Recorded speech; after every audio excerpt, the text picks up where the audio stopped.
other factors. Please refer to the documents filed by the company with the SEC, specifically the most recent reports on Forms 10-K and 10-Q, which identify important risk factors that could cause actual results to differ from those contained in the forward-looking statements. We are not obligated to publicly update or revise any forward-looking statements, whether as a result of new information, future events, or otherwise. In addition, on today's call, we will discuss certain non-GAAP financial information, such as FFO, normalized FFO, and adjusted FFO. You can find this information, together with reconciliations to the most directly comparable GAAP financial measure, in our earnings release issued yesterday, as well as in our 8-K filed with the SEC. I'll now hand the call over to Alan. Alan? Thank you, Brian, and welcome everyone. We are pleased to report our financial results for the quarter, which I believe reflect our team's continued dedication and hard work in the execution of our day-to-day operations. As I've noted in the past calls, we are pleased with our company's position as the broader macroeconomy and the regulated cannabis industry continue to experience challenges that have impacted operator fundamentals in a number of respects. We have one of the strongest and most experienced teams of real estate professionals in the cannabis industry, a high-quality portfolio, and arguably a conservative and flexible balance sheet, with a 12% debt to total gross assets, no variable rate debt, no meaningful debt maturities until May 2026, and as noted in our earnings press release issued yesterday, we further enhanced our liquidity position by obtaining a revolving credit facility, which David will touch on in his prepared remarks. To recap the quarter, we generated total revenues of $78 million in Q3 and adjusted funds from operations of $65 million. Rent collection for IIP's operating portfolio was 97% for the quarter. The financial performance continued to drive dividend returns to our investors, with $7.20 of dividends declared per share in the past 12 months, an increase of 6% over the prior 12-month period. The Q3 dividend payout ratio was at 79% of AFFO, modestly below the midpoint of our targeted ratio of 75 to 85% of AFFO. This quarter was another quiet one for us in terms of additional acquisitions and investment activity. As we noted for several quarters, we expected a significantly slower pace of investment activity given the ongoing macroeconomic uncertainty and significant adjustments to cost of capital since the Fed began aggressively raising rates last year. We did commit additional funding to complete the development of one of our newer properties, which Ben will discuss.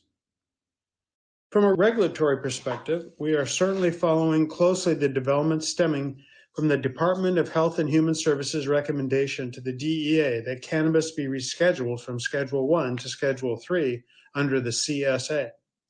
Of course, there are significant benefits to this, including a potential lifting of the confiscatory 280E federal taxes imposed on regulated cannabis operators, and Paul will discuss our thoughts in more detail.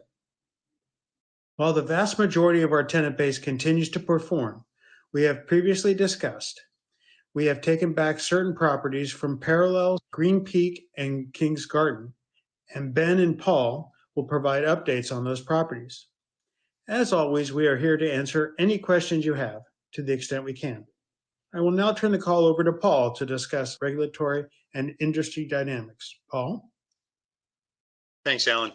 Before discussing overall market developments, I'd like to provide an update on the properties leased or previously leased to Parallel, Green Peak, and Kings Garden. As we noted then, and I think it is worth repeating here, we are of course first and foremost focused on maximizing the value of each of our properties and having tenants with strong teams that can manage their businesses successfully through the inevitable ups and downs of this industry. We have engaged local counsel and other advisors in these situations, commenced legal proceedings for damages and possession, and are in discussions with applicable regulatory agencies. As we noted in our call last quarter, Green Peak was placed into receivership in March, and in mid-March, we regained possession of the Summit Building, a cultivation and processing facility under redevelopment. In addition, in May, we regained possession of 2 small retail locations in Michigan, previously leased to Green Peak, for which our total investment is less than $3 million, and expect to regain possession of 1 more retail location at the end of November. The receiver is paying rent on all other remaining properties leased to Green Peak, including the Harvest Park cultivation and processing facility and the remaining retail locations. The court approved the sale of Green Peak's assets to a buyer in October, with the buyer assuming the Harvest Peak lease and leases for the remaining 3 retail locations with no changes to terms. As noted on our prior calls, we also filed actions against Parallel for possession and damages at our Pennsylvania property and our Texas property. We regained possession of the Texas property in March, which is in the early stages of development, and the Pennsylvania property just earlier this week. We are actively exploring all options for these properties. As we noted previously, Parallel continues to be current on their obligations for the other 2 properties we leased to them in Florida. And in late September, as we previously disclosed, we regained possession of the remaining 4 properties previously occupied by Kings Garden, and Ben will discuss our marketing activity on those properties, as well as for the Summit building in Michigan. Market developments. As we have noted for some time now, the regulated cannabis industry continues to experience a set of challenging circumstances, but I would like to note that even during this macroeconomic environment, growth of the overall cannabis industry in the U.S. continues to remain strong, with BDSA projecting cannabis sales of $29.5 billion in 2023, representing approximately a 12% growth from 2022. Additionally, BDSA estimates that approximately 60% of U.S. adults could have access to adult use cannabis by 2026, with new state programs coming online.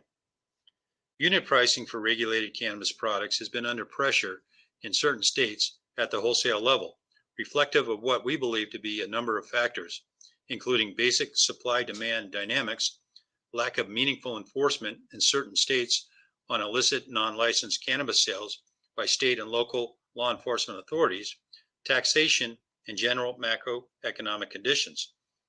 That dynamic continued through Q3 as a general matter, though of course with some state-specific variations, and we have seen an uptick in national spot wholesale pricing since mid-September. Capital availability. Another continuing theme from our prior calls is the impact that the tightening of financial conditions has had on capital availability for the cannabis industry. As with other industries, the cost of capital and capital availability have fundamentally changed for cannabis operators over the course of the past year plus. With Viridian Capital Advisors reporting that both U.S. operator capital raising and mergers and acquisitions activity year to date were at their lowest levels since before 2018, the funding environment continues to be significantly challenged right now. Federal legislation. On the federal legislation front, there were a few noteworthy developments. In late September, the SAFER Act was passed by the Senate Banking Committee, marking the first time that cannabis banking legislation advanced through this committee. While a symbolic victory, SAFER was also supported by a bipartisan coalition of 22 states' attorneys general in a letter sent to congressional leaders, and with Senate Majority Leader Chuck Schumer vowing to bring the act to the floor, quote, as quickly as possible, end quote. There remain numerous obstacles in getting the act through Congress and into law, so we are tempered in our enthusiasm, as we have been with prior SAFE Act introductions starting 10 years ago. Of course, the other significant development during the quarter was that in August, the Department of Health and Human Services recommended to the DEA that cannabis be reclassified from a Schedule I drug to a Schedule III drug under the Controlled Substances Act. HHS based this recommendation on an FDA review of cannabis's classification pursuant to President Biden's executive order in October of 2022. The process for reclassification will require DEA approval and likely complex administrative rulemaking proceedings, and it remains unclear how long this process will take and the scope of any final decisions on rules. That said, such a reclassification is expected to end the 280E tax treatment, which has imposed an extreme tax burden on regulated operators, which would be a great win for the industry and immediately provide for a significant improvement in many operator financials. We will, of course, be monitoring progress in this area closely in coming months. I'd like to now turn the call over to Ben to discuss our portfolio and leasing activity in the third quarter. Ben? Thanks, Paul. As we noted earlier, we have regained possession of certain assets from Parallel, Green Peak, and Kings Garden, and are continuing to focus on releasing efforts on those properties. Regarding our Summit property in Michigan, which we took back earlier this year, we executed an LOI to lease the entire property and are working through lease negotiations and final planning for completion of the redevelopment of that project. With respect to the 4 properties previously occupied by Kings Garden until late September, we are pleased to announce we executed an LOI for lease for the 19th Avenue and McLean properties earlier this week, just over a month after regaining control of those 2 assets. We are also in active discussions regarding the other 2 smaller properties and evaluating alternative uses, including non-cannabis uses, given certain zoning changes that have impacted those properties. Those 2 smaller properties represent less than 1% of our total invested capital. Regarding our San Bernardino property, which we took back from Kings Garden late last year, we continue to explore a potential mixed-use development of that property, which may include a self-storage component, pursuant to an LOI executed with a potential joint venture partner. As we previously noted, we expect the process to take many months, but we'll continue to report on progress as we can. For our properties in Texas and Pennsylvania, where Parallel defaulted, we took back the Texas property in mid-March and continue to explore options for that site. In Pennsylvania, Parallel wound down its operations in late October, and we were awarded a judgment for possession and damages at trial in late October. While we have been active on the leasing front, in terms of new investments, it was a relatively quiet quarter. As we have noted for several quarters now, given the significant adjustments to cost of capital across industries, including our own cost of capital, and the macroeconomic uncertainties the regulated cannabis industry has been facing, we made the strategic decision to reduce our overall investment activity and continue to be extremely selective and patient in evaluating potential investment opportunities. As Alan noted, in late October, we amended our lease with Goodness Growth in New York, providing additional funding to complete the development of the expanded cultivation and processing facility and adjusting rent accordingly. As Goodness Growth disclosed last quarter, the company is exploring the sale of its New York operations, including the operations at this facility. With that, I'll turn it over to Catherine. Catherine?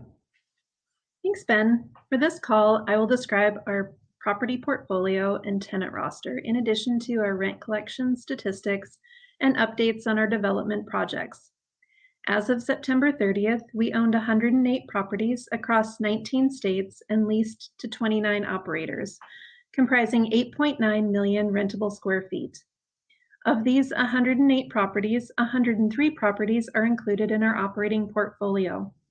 Our portfolio continues to be well diversified, with no one tenant representing more than 16% of our annualized base rent and no state representing more than 15% of our annualized base rent.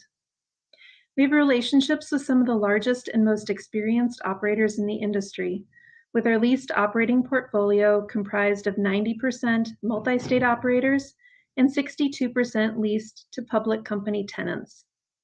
The total amount of capital invested and committed across our operating portfolio equates to $274 per square foot, which we believe remains significantly below replacement cost. For the third quarter, we collected approximately 97% of contractually due base rent and property management fees from our operating portfolio. The 3% we did not collect related primarily to our previously disclosed defaulted tenant, Parallel, at one of our Pennsylvania properties. Our revenue and rent collection for the quarter included the application of approximately $2.2 million in security deposits. As we previously disclosed, we amended our leases with Holistic in exchange for inclusion of cross-default provisions and extensions of terms for all the leases, and agreed to apply security deposits for rent payments to the Michigan and California properties through September 30th, with pro rata payback of these security deposits starting in January 2024. Holistic began paying rent on these properties in October. Similarly, as disclosed last quarter, we amended our lease with Temescal in Massachusetts, a property that experienced delays in completion of construction, pursuant to which we extended the term of the lease, temporarily reduced base rent for April through January, and then increased the base rent for the remainder of the term, with application of security deposits for certain rent payments. Temescal began paying rent in September, which has been fully collected through October.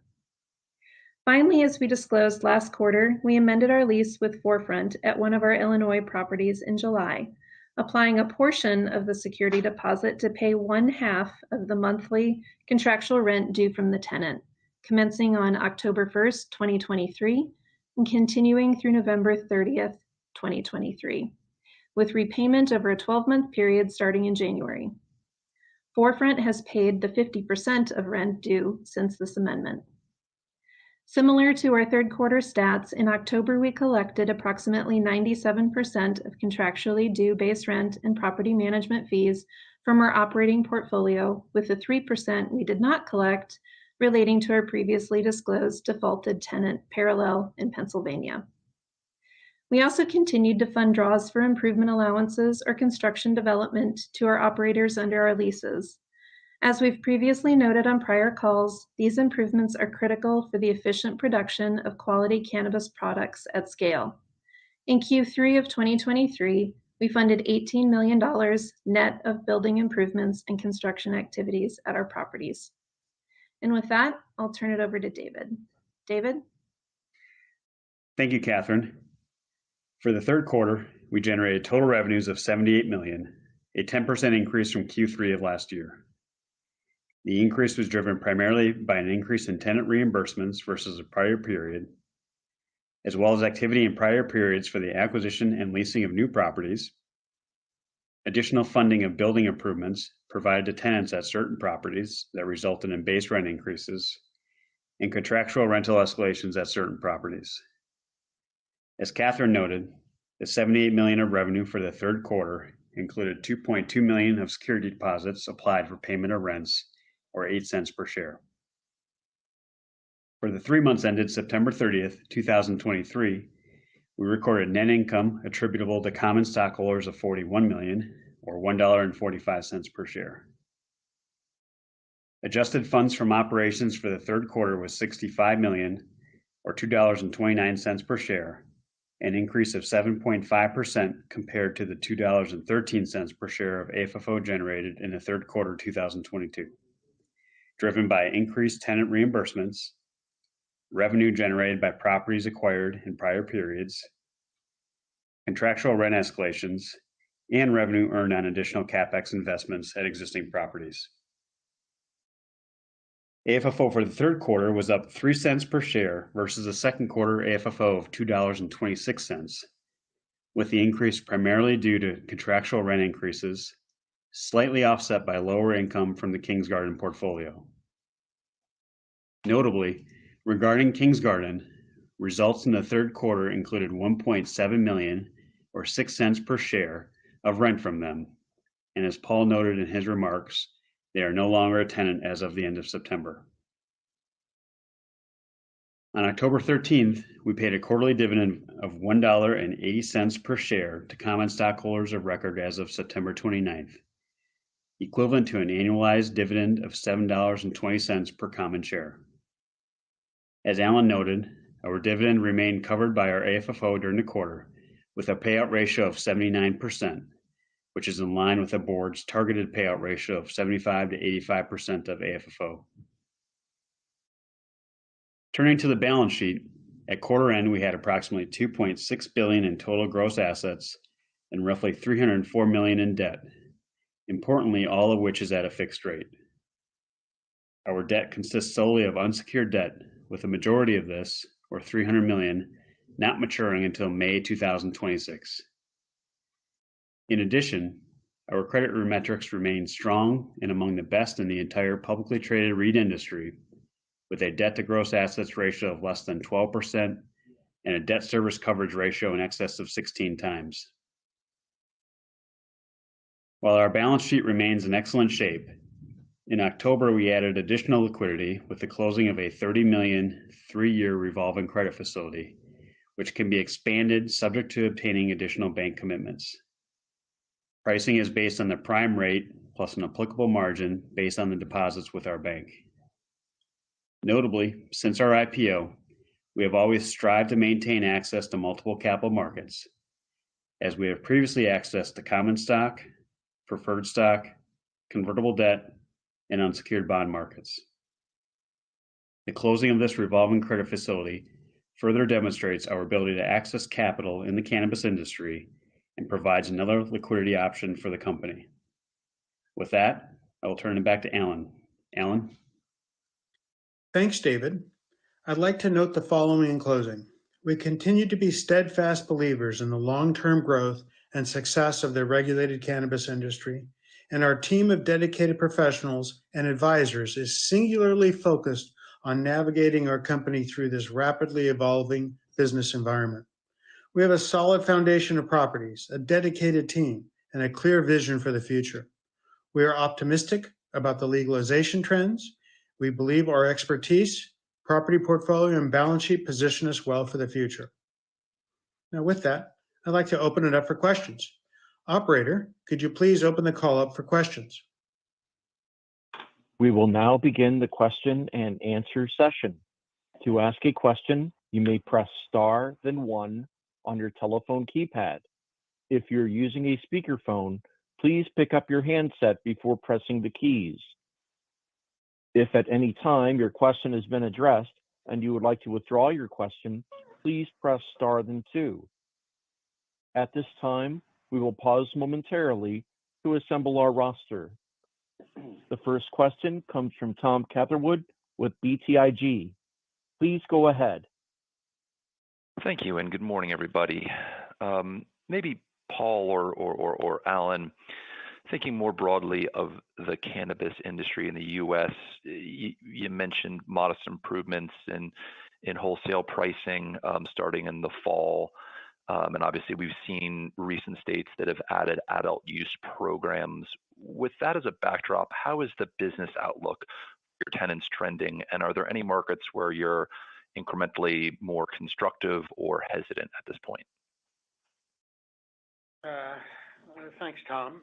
I think you're asking, a really good question, and I wish I had the best crystal ball with the clearest vision. We think the industry continues to perform well. I think it's continues to be very widely accepted, as we've just described the number of states that now have either adult use or medical cannabis. I think it's 40 states now, and growth in sales continues to increase year over year, with the projection that by 2027 it's supposed to be over, I think, 43 billion in total sales. So, I think the industry in general is continuing to move in a positive direction. What we are potentially experiencing is, the growth rates have not been or not as robust as they have in the past, but may be positioning themselves for future higher growth rates than we've experienced this year and expected early next year. So I think that's the best we can do in analyzing where we think the industry is today. And I could add, Tom, this is Paul, that, we look at the rescheduling possibility next year as just a huge positive, obviously with the 280E implication. And I don't think we can overstate the impact 280 relief would have on operators across the board. So we look at that as a real positive. Also, we still look at state developments. Ohio next week has a vote on rec, and all eyes on Ohio next week. So, there's a lot of positive things going on in the industry. Great. Appreciate those comments. And then maybe for Ben or for Paul, going over to the assets you've had in the market. Great to hear the news on the LOIs.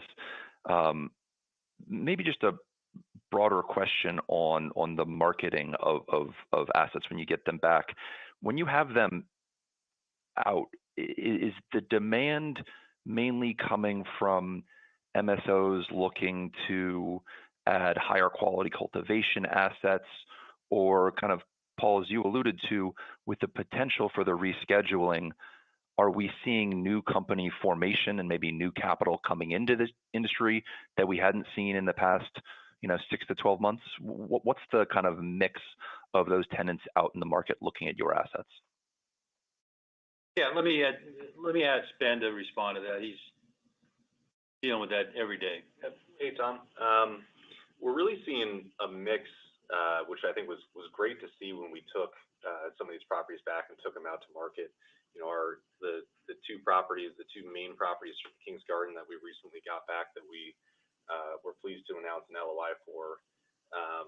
We saw interest from new companies that were looking to get into the industry. We saw interest from existing players in the California market.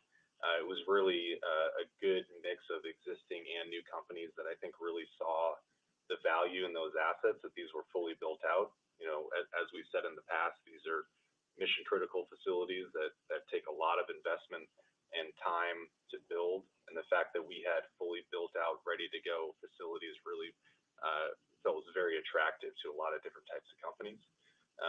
And I think we saw that in both the amount of interest and how quickly we were able to put those properties under LOI. Thanks, Ben. Really, really helpful. Then maybe for David, great to see the addition of the revolver in the fourth quarter. As far as the process behind adding that, was this a matter of, it took a while to find the terms and the rate and the structure that worked for you, and so you've pulled the trigger now? Or are you looking out at, opportunities in the market and just the added capital flexibility gets you to where you want to be?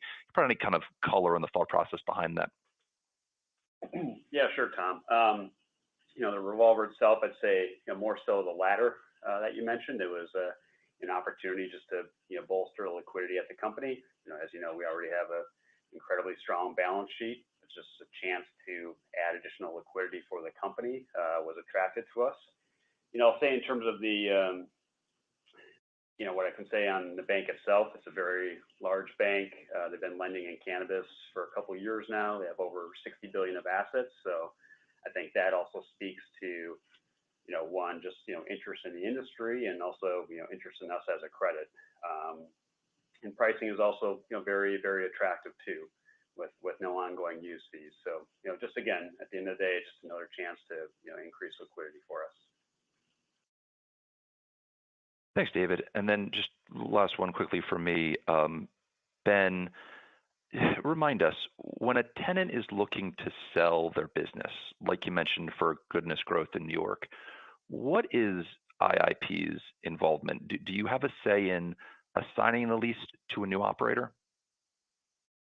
Yeah, hey, Tom, we would not be involved necessarily in the discussions on a transaction, but yes, of course, we do have a say over anyone that might come in to want to lease our building. So we do get involved from a lease assignment perspective in terms of who the new tenant would be. We will underwrite them just like we underwrite any other transaction and make sure that it's a good fit that we feel for the property. Got it. Really helpful. Thanks for all the answers, everybody. Thanks, Tom. The next question comes from Scott Fortune with Roth Capital. Please go ahead.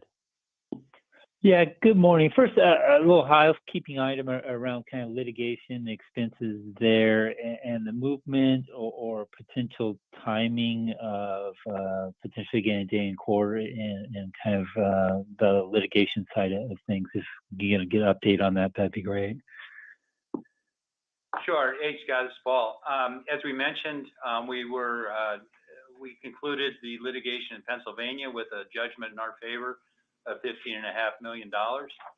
We also got recovered the property effective this week. So that litigation is done. Ongoing litigation remains in some areas, but we continue to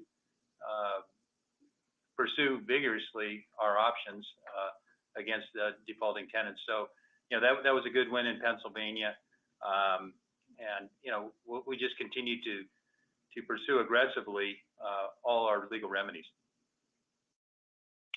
Perfect. And Paul, while I have you on the call there, can you expand a little bit more on the recent filed lawsuit by influential law firm and some of your MSO partners potentially they're seeking kind of block the federal government from enforcing prohibition against the state legal cannabis activity? Although likely they take a few years to play out, potentially going to the Supreme Court there, but kind of thoughts or protection from the states and your business model with MSO tenants and kind of facilities in these vertical operations in these key states. Any kind of thoughts on kind of the justice side of moving cannabis reform progress forward in a sense? Yeah, Scott, it's a really interesting lawsuit, and of course they retained David Weiss, who's one of the top U.S. Supreme Court litigators in the country. So that gives instant credibility, I think, to get the case before the Supreme Court. The case is filed in Massachusetts. It's basically challenging the right of the federal government to regulate state-operated cannabis businesses. Because you go back to the Gonzalez case in 2005 that gave the federal government right to regulate interstate commerce.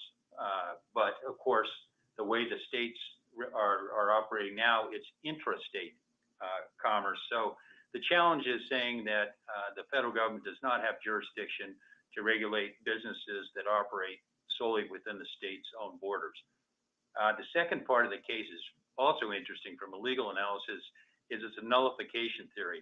And that is basically saying that the federal government has allowed the states to violate federal government for 12, 13, 14 years now. So it's kind of a waiver argument that says the federal government is not allowed to continue to have this prohibition when it's refused to enforce its rights. So you're right, it's going to be a long haul, but I do think it will get before the Supreme Court. I think we'll probably have rescheduling before it hits the Supreme Court. So, we'll see, but it's probably a 2 to 3 year process. But it's nice to see a legitimate case now. And we're looking really at three fronts. We're looking at activity at the judicial level. We're looking certainly at activity at the executive level through rescheduling. And of course, safer banking is trying to wind its way through Congress. So it's a three-front attack that we think is very healthy for the industry. I appreciate that color. And if I can slip one more in, probably to Ben, but can you provide color on your private tenants as we're seeing, similar actions by your private or kind of single state operators there, following the trends by many of the public companies to significantly reduce costs, CapEx, and those with debt, we're seeing extending or equitizing that kind of debt maturities out to generate cash flow seems to be positive for the tenants and the health in this tough environment. And obviously, they're improving their operations in the current environment without expecting kind of beneficial cash flow from the elimination of 280. Can you just put a little bit color on your larger private side of tenants and their actions as far as kind of what the public side is doing? Yeah, sure. Hey, Scott, this is Ben. Happy to provide some color there. I'd say we're really seeing similar initiatives taken by the private companies as we're seeing with the public companies, and they're all experiencing the same market dynamics as the public groups in terms of capital raising, in terms of operations. We have single state private companies, we have multi-state private companies, and I think it's been very healthy, a lot of the things that you noted for the industry in terms of focusing on efficiencies of operations, addressing any sort of balance sheet challenges that they might have. It's been great to see that a lot of the publics have been able to extend loan maturities, refinance, restructure some of the debt, and really push out some of that debt concerns that some investors might have had for some of the public MSOs. So again, I think it's very healthy overall for the industry. They're taking the same steps. They have been, we're pleased to continue to report the strong rent collection. They're staying current on rent. They're continuing to occupy and operate out of our facilities and improve their operations and really focus on their financial health, which again, I think is really a benefit to the industry overall. Thank you for the detail. I'll jump back in the queue. Thanks, Scott. The next question comes from Alexander Goldfarb with Piper Sandler. Please go ahead. Hey, morning out there. Always interesting whenever an earnings call gets into constitutional law. So thank you for that, Paul. So two questions here. The first is maybe going along the legality part. Dave, you mentioned the bank that you guys got the letter of credit from was over 60 billion. So certainly, one of the, I would assume, a big bank that would be subject theoretically to federal prohibitions on lending, but clearly not enforced. So, we all discuss safe banking, but it almost seems like in practicality, given cannabis has access at the community bank level, and it looks like all the way up to the 60 billion level, what benefit would safe banking provide that the industry doesn't seem to already have? And obviously banks underwrite the credit. So a bad operator or a credit unworthy, potential borrower clearly is not going to get credit. So from a good sponsorship basis, what's the difference from right now to if we had safe banking? Well, hey, Alex, this is Paul. So I think the short answer is it would encourage more banks to get into the space, because right now FinCEN regulations do make it expensive for banks and borrowers and customers to have accounts because of the extensive reporting requirements, basically the SARs. So if we have safe banking in, that in theory would go away, which I think would encourage more banks to get in. But to your point, there still are the credit issues of these operators. So, we've been consistent, I think, since we've been talking about this for 6-7 years, is, even with safe banking or safer banking now, we don't think that the large money banks, the Wells, the Chases, are going to come into the space. But it would be definitely a positive for the operators to have better access and cheaper. And then we always go back, what we were talking about earlier about, the whole rescheduling idea, which we think is certainly more of a impactful to the industry than safer banking would be right now because of the potential for 280E relief. So that's what we're really keeping our eye on.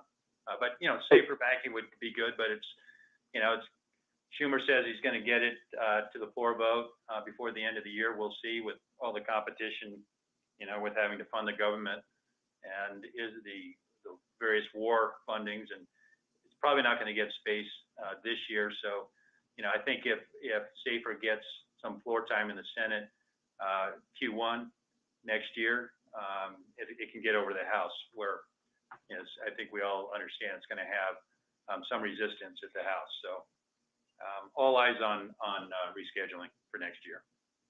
Okay, the second question is, and yeah, I mean, especially given Mike Johnson's views, hard to imagine the House passes, but who knows?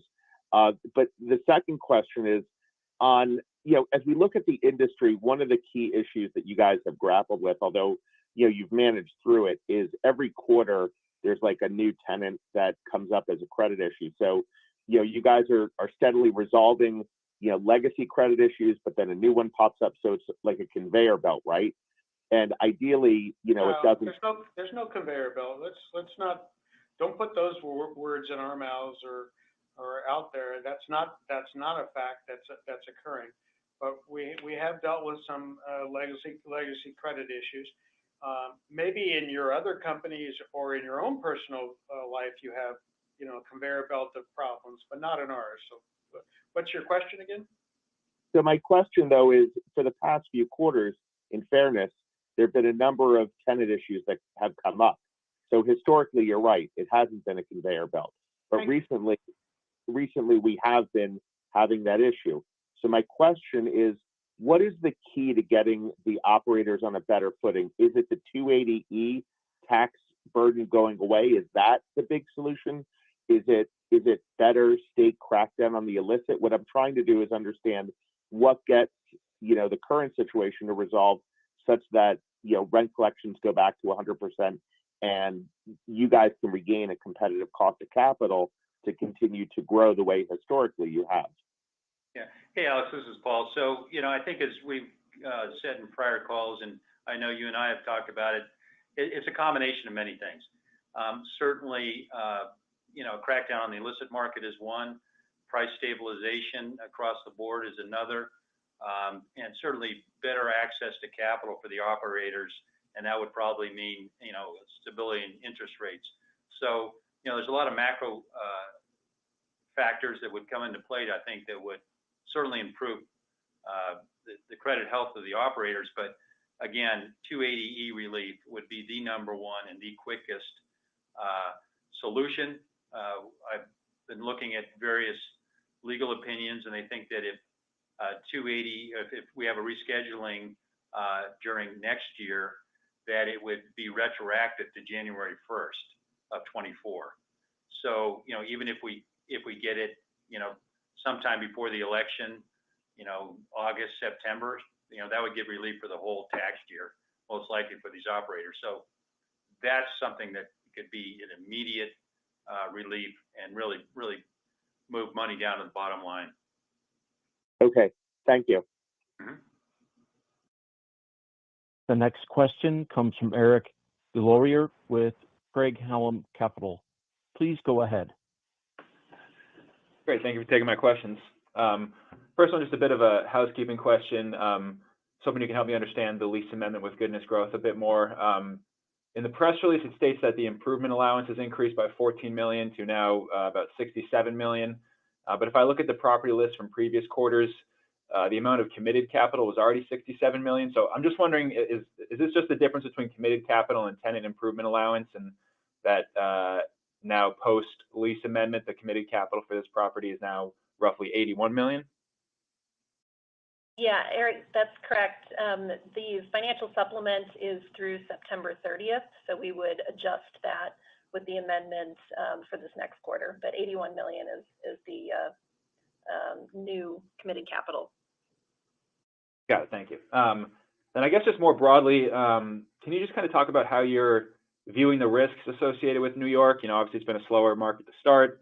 Illicit market is pretty entrenched there. Was a bit surprised to see more capital being allocated to that state. So I guess could you just kind of give us your updated thoughts on New York? Yeah, so obviously New York has had some struggles, but the size of New York market is compelling, and we do believe that it'll get through these growing pains. And the big thing we really need to see, of course, is crack down on the black market, but also open some more stores. And I think we're going to see that starting this quarter or next quarter, where we're going to see an emphasis on getting more retail stores open that can handle the supply. Ben, do you have any other thoughts on that? Yeah, no, I would just add to that. I mean, even with all the historical issues that we might have seen in New York, it is still projected to be a top 5 market by 2027. So we do think there is a lot of long-term value in the state. Apart from state-specific dynamics, I mean, we felt that this was a good investment. This is an underdevelopment property that we wanted to make sure was completed on time. We felt that this adds value to the property for the long term. So we like where this sets this particular asset up for a market that, while has seen some challenges, has a tremendous amount of growth potential. All right, that's helpful. I appreciate that. And then last for me, I'm just hoping that you can help me kind of understand a bit more what's going on with the SkyMint assets and potential impacts to your rental revenues and overall portfolio. So a couple of weeks ago, Sundial issued a press release announcing that their bid to take over receivership of those SkyMint assets was approved, and that a part of that receivership process uneconomic leases representing more than 12 million of annual fixed obligations were rejected. So I guess just a few questions. What is the impact to your rent collection of this 12 million? Would you look to restructure this lease? How might a restructuring look? And then I guess just more broadly speaking, how do you kind of look at the risk of other leases of yours potentially being deemed uneconomical? Thanks. Hey, Eric, this is Ben. So just wanted to clarify, they obviously have a lot more leases than just with us. So I think the press release was referring to some things outside of our portfolio. As we've described, we took back the Summit property from Green Peak. That was in May, and we're very happy to announce that we signed an LOI for that entire property and are looking forward to getting that tenant in there and operating and paying rent. We did take back 2 smaller retail assets, and in our prepared remarks mentioned a third retail asset. Total of those is about 0.3% of our assets across those 3 retail properties. The remaining leases, the buyer did agree and is assuming those as is, and we are not making any changes, and there were no changes requested to any of the deal terms on those leases. Okay, great. That's helpful. Thank you. Thank you, Greg. This concludes our question and answer session. I would like to turn the conference back over to Alan Gold for any closing remarks. Thank you. And thank you all for joining here today. And once again, I can't thank the team for all their fantastic hard work that they've done over the last quarter, and looking forward to a better quarter coming up, and to a fantastic 2024. Thank you all. The conference has now concluded.